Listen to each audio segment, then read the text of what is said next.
Kita menuju Jambi, Tribuners. Seorang pria 45 tahun di Kecamatan Sarolangun melakukan tindakan asusila terhadap anak laki-laki di bawah umur yang berstatus pelajar.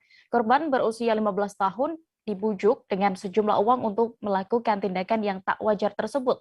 Perlakuan bejat yang dilakukan pelaku ini pun terbongkar oleh kakak korban yang mengecek ponsel sang adik. Informasi lengkapnya akan disampaikan rekan wartawan Tribun Jambi, ada Rifani Halim yang kini sudah tersambung bersama kami untuk menyampaikan informasi lengkapnya. Halo Rifani. Ya, rekan dia. Rifani, bisa Anda ungkap bagaimana sebenarnya kronologi perlakuan asusila seorang pria 45 tahun terhadap anak di bawah umur ini bisa terungkap? Oke, rekan dia.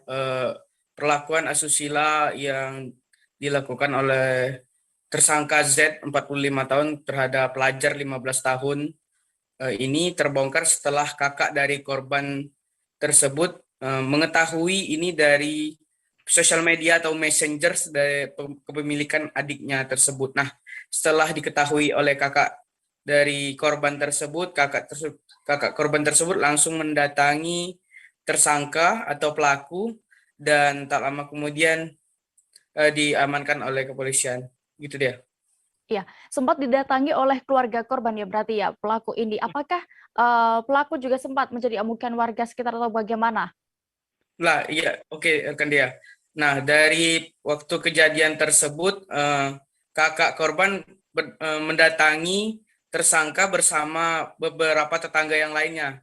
Nah, di situ warga lainnya emosi dan sedikit mengamuk terhadap tersangka dan hampir dimasa oleh warga setempat.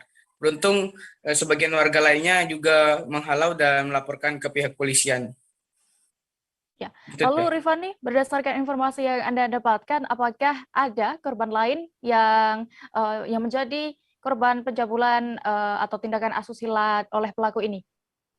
Oke, rekan Dea.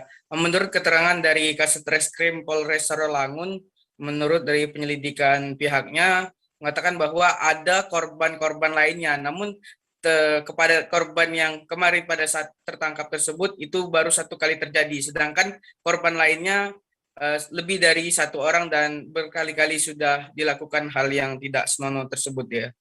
Baik, terima kasih rekan Rifani Halim untuk informasi Anda dari Sarolangun Jambi. Selamat bertugas kembali.